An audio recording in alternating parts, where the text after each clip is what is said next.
Greetings and welcome back to another installment of forcing my YouTube subscribers to go on a long run with me.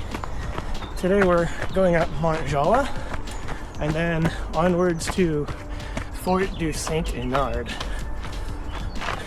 It's going to be, I think, about 16 to 18 miles. So, good solid day out today.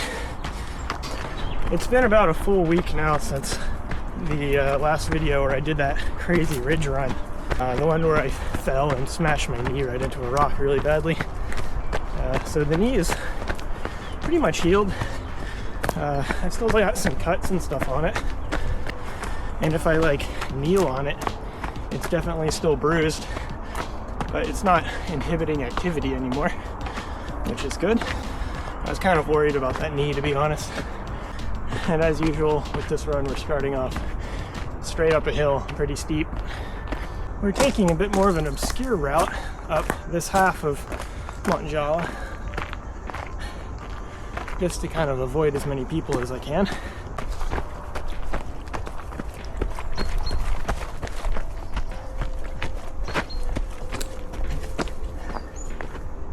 Tiny respite after the first very small climb. Instead of going up through the Bastille, we're going to confuse the hell out of my Strava GPS and go through the tunnel here.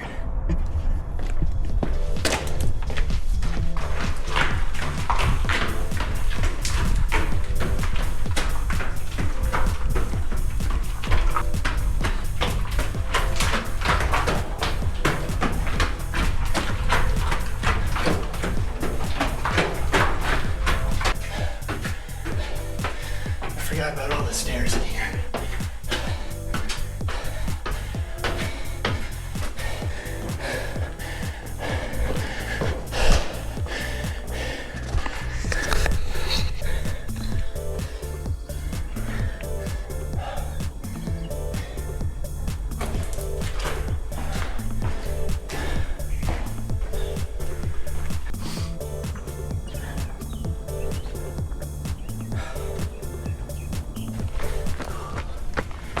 It is fucking hot today.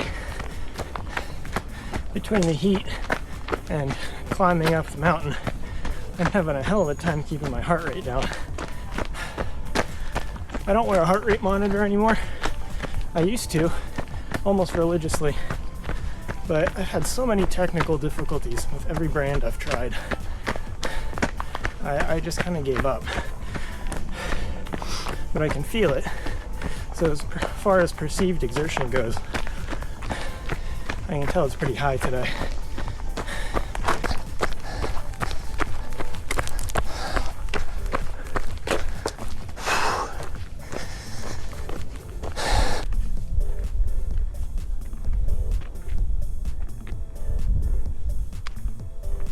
So this is our next mile marker on our way up Jala.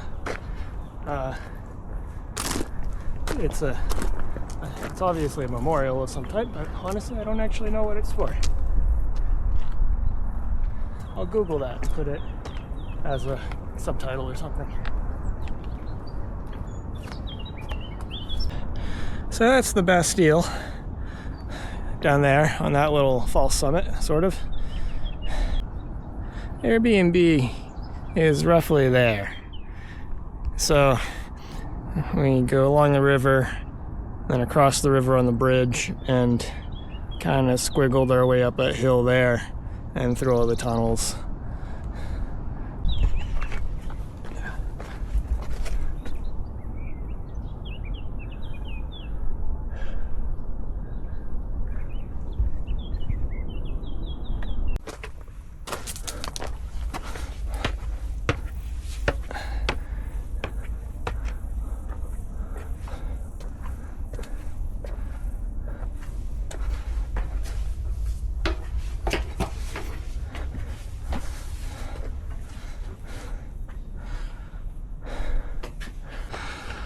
Another bit of Fuzz on Wheels lore for everyone. My very first Everesting on a bike was kind of squiggling up this hill to that saddle there. And also, the ridge that we did in the previous video was that one up there. All right, so we have left the monument behind and we're continuing upwards up Jala. We still have a lot of climbing to go today, and I'm trying to keep my heart rate under control. I'm not being super successful at it. In addition to that, water stops will be a little scarce on this run. There is one about 2/3 of the way to our turnaround point, according to Strava. So I'm just really hoping that that's not wrong.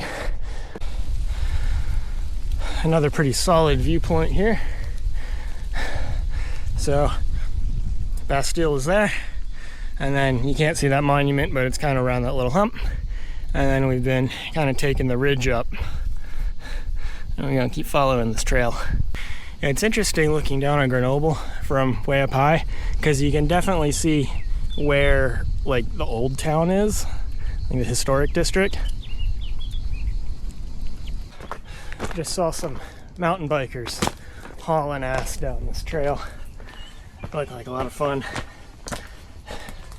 I miss my mountain bike.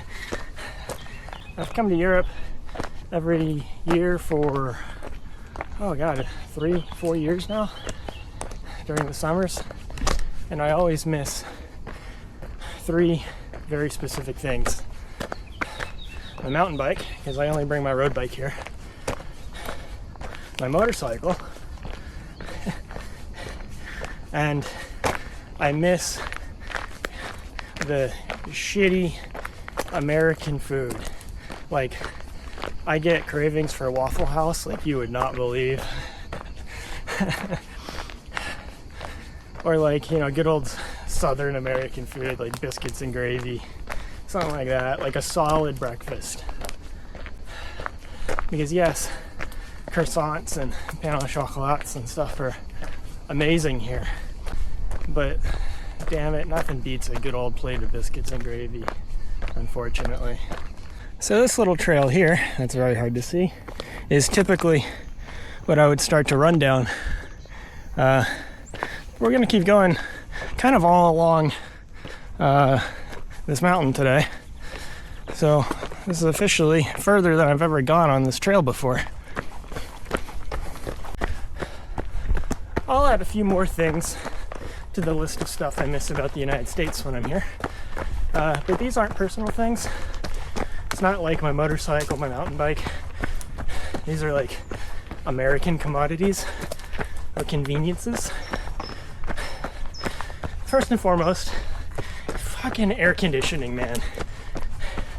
Air conditioning is like a luxury here.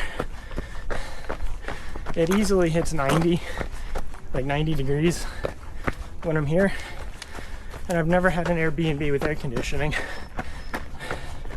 Although, to my fault, I've always forgotten to check that filter on Airbnb. 2, this is related to air conditioning, ceiling fans. It is really hard to get good airflow here in an apartment. And then dishwashers. There are no fucking dishwashers here.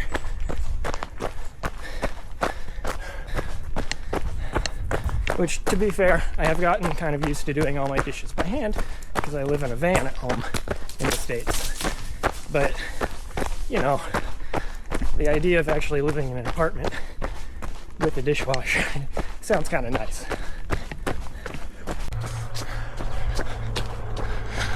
So we have a climb up to the top of that mountain there. Fort du Saint-Honord is on top of that, and we're going to be doing a bunch of switchbacks up to the top, ideally. Hopefully I can find water first. My god. Oh my god, we are saved. Oh, this is amazing.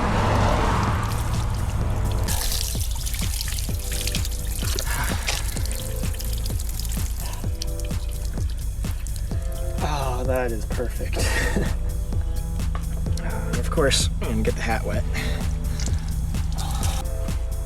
I realize this is not marked as potable, but I'm just kind of assuming it is, because most of them are, unless they are explicitly not marked. Oh man, I'll be honest, that was one of those day-saving kind of water fountains. That was icy cold, and the timing of that was fucking perfect. So yeah, now we begin probably the bigger climb of the day, I think. I don't believe this will be a technical climb. This looks pretty tame, just from immediate impressions. But I do think it'll be kind of steep. Coming up to hairpin number 3 here.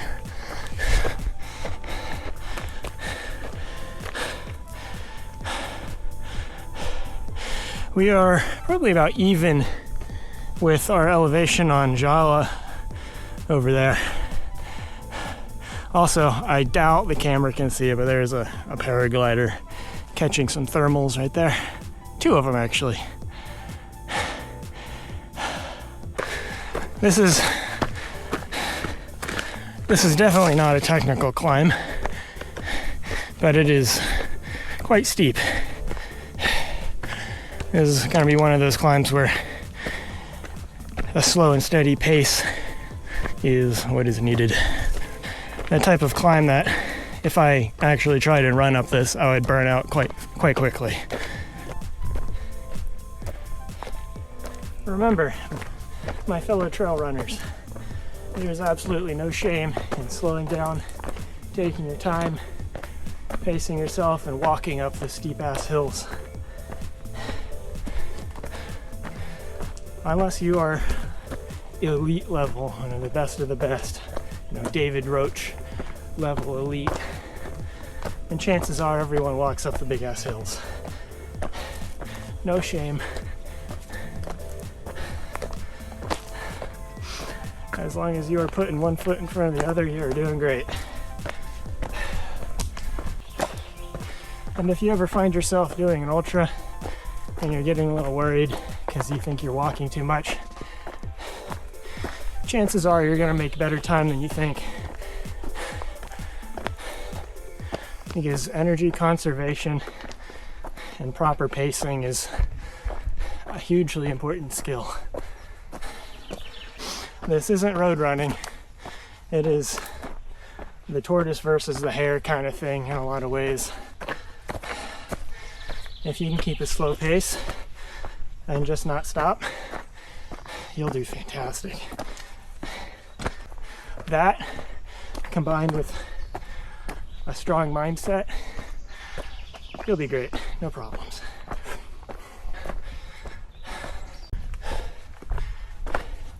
So this is a bit of a random topic, but once I get into this, you might understand why I'm getting into it. I was having a discussion with my friends the other day about internal monologues, whether or not we have them, because some people do and some people don't. And what I mean by that is, like, do you have a voice in your head narrating things, or are you more of a visualization kind of person? And between me and my 2 friends, every single one of us had a different answer, which I thought was kind of interesting. So one friend said he was much more of a visualizer. One said he kind of does a bit of both. And then I, on the other hand, have a very strong internal monologue. And I don't really visualize stuff a whole lot. And that's manifested internally a lot when I'm running and or biking, which I think has something to do with why I've started vlogging and filming my runs and bikes. It allows that internal monologue to become externalized, because otherwise it kind of can just drive me crazy. Just having conversations basically in my head over and over with a person, either real or imaginary.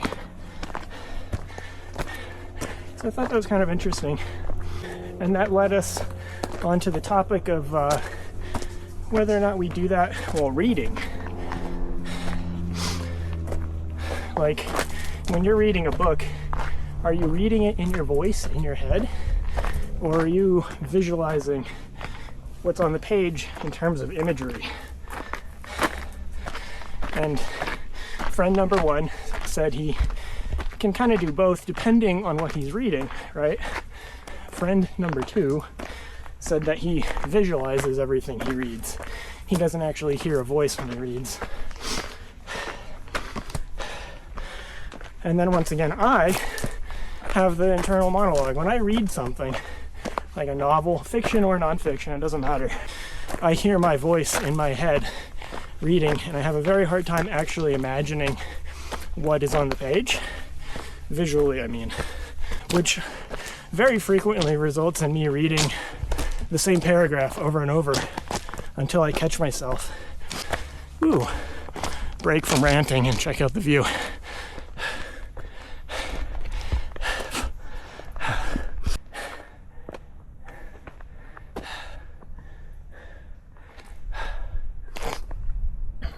So yeah, anyways, I have the internal monologue kind of exclusively when I'm reading a book or something, resulting in me reading the same paragraph over and over.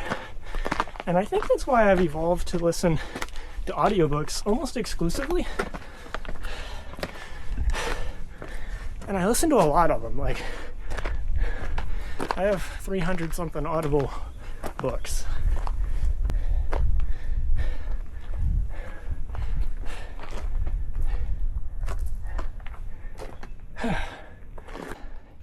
So here's a really good view of that ridgeline run we did last week. This full ridgeline right there, Lindaron. And for another reference on how far we have actually climbed today, you can see Old Town Grenoble right there. The Bastille is on that hump there. And then we went up to about this level on Jala and then ran down into the valley there where all those houses are. And then we've just zigzagged our way up to here.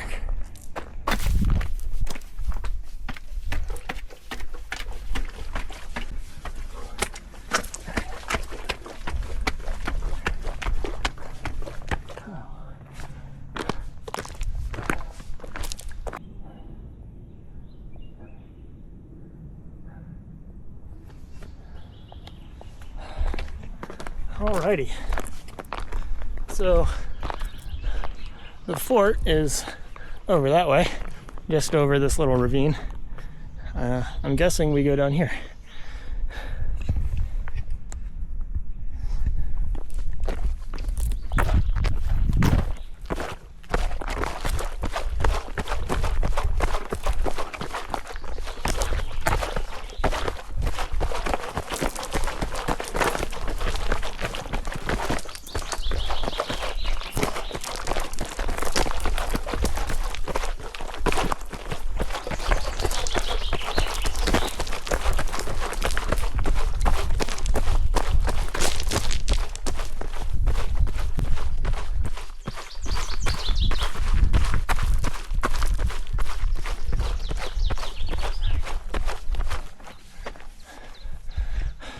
Oh, that's cool. That's just a whole wall. Didn't really realize that.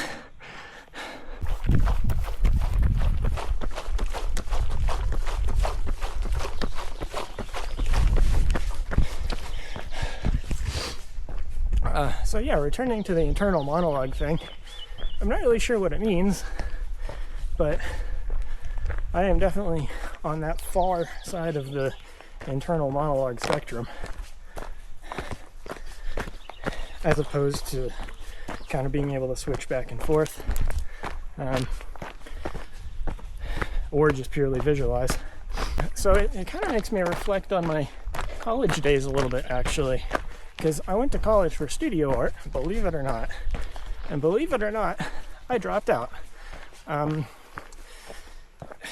when I did art, I focused exclusively on abstract, like big abstract canvases, like 4 feet by 3 feet kind of canvases.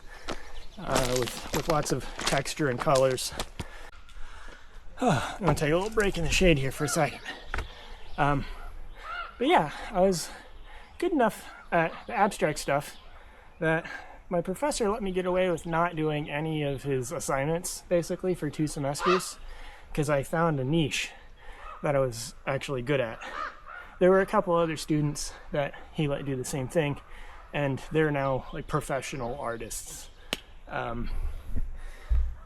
And relating this to the internal monologue thing, I could never paint landscapes or people or anything like that. I could never paint something that needed visualization or like realistic visualization. I basically just kind of painted in the pure definition of painting, and used color basically because it's what I could visualize, right? Maybe I'll throw up a few photos of my paintings in this video or something just as an example. It might help make my point a little bit more clearly, because if we were supposed to paint a landscape, I could never visualize the landscape in my head and reproduce that on a canvas, but I could produce an array of colors, I guess you could say, that had enough of a certain quality to it to actually kind of enrapture someone to look at. It's really hard to explain, actually. It's not like I was just throwing paint at a canvas. It had form and structure. Oh god, I was just caught vlogging to the camera by some stranger. I'm still not used to actually making videos in public. I feel really weird doing it, to be honest. But yeah, anyways, we're at this fort.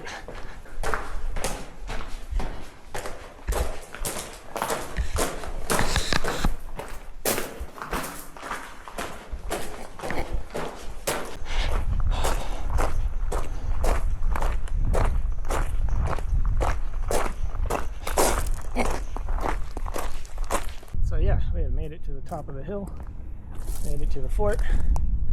There's a little cafe up here. I might grab a soda or something. But it's probably one of the better views you can get of Grenoble.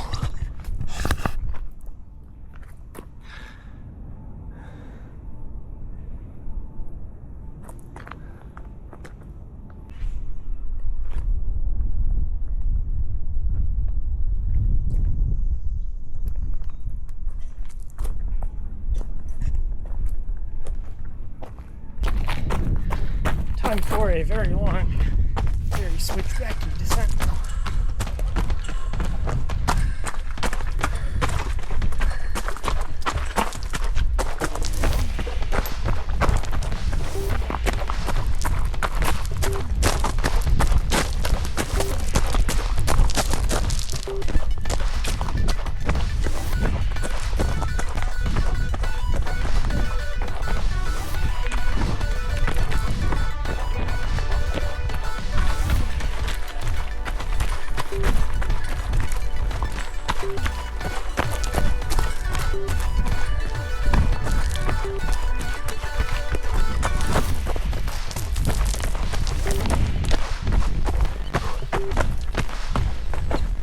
I find one of the best ways to maintain momentum downhill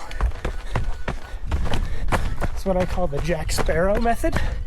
You kind of have to just relax and like let your arms do their own thing, and you look like Jack Sparrow running around.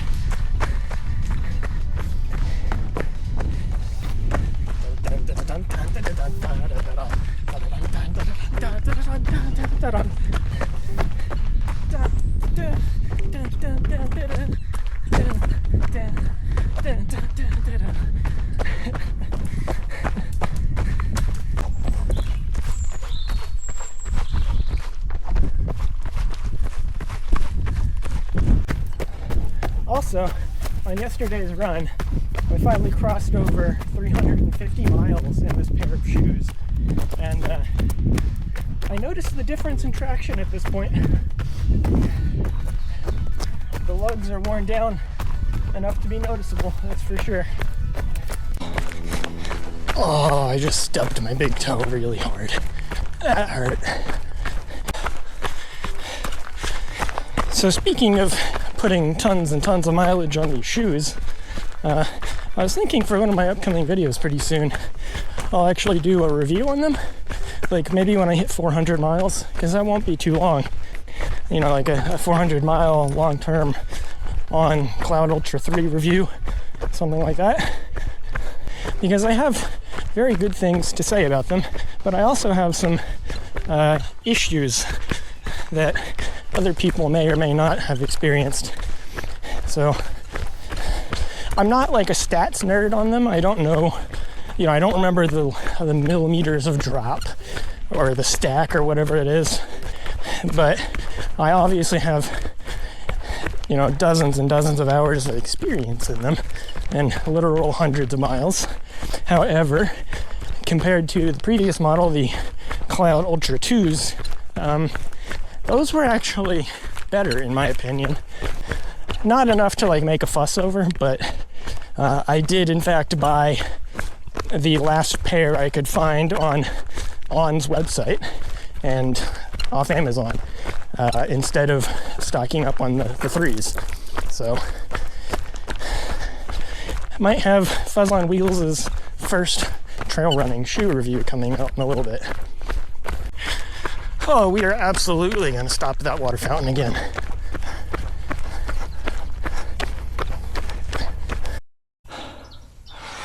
There's a pretty good view of where we came down from. Very tip top of that.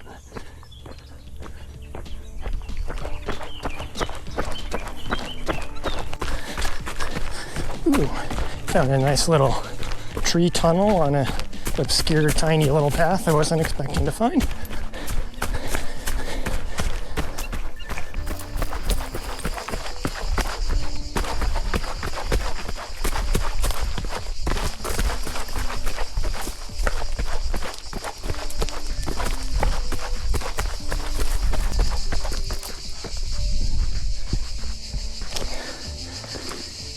Interesting little shrine to just randomly come across. There's a date at the bottom. 1862. Cool.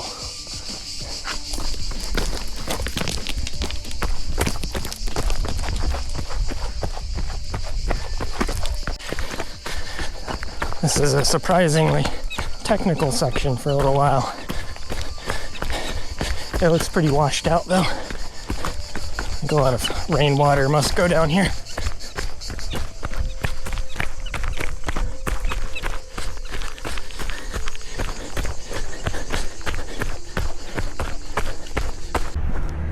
All right, that is pretty much like 95% of our elevation gain and loss done for the day. We're back into civilization. Flat ground from here on home.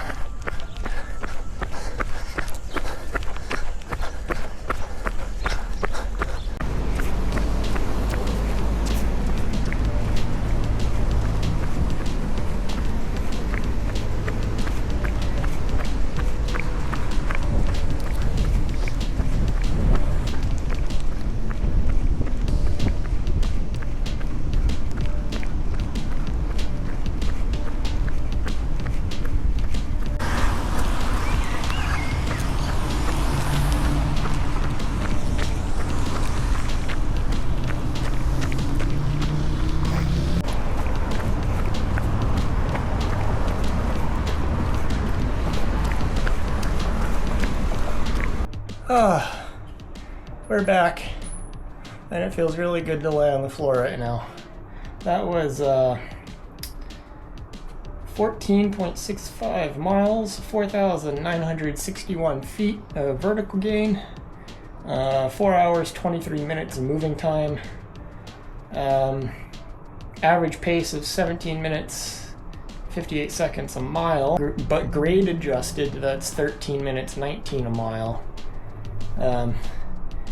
So yeah, and about 2,600 calories burned according to Strava. Pretty solid run. It's really fucking hot out too. I'm gonna go lay on the floor of a cold shower.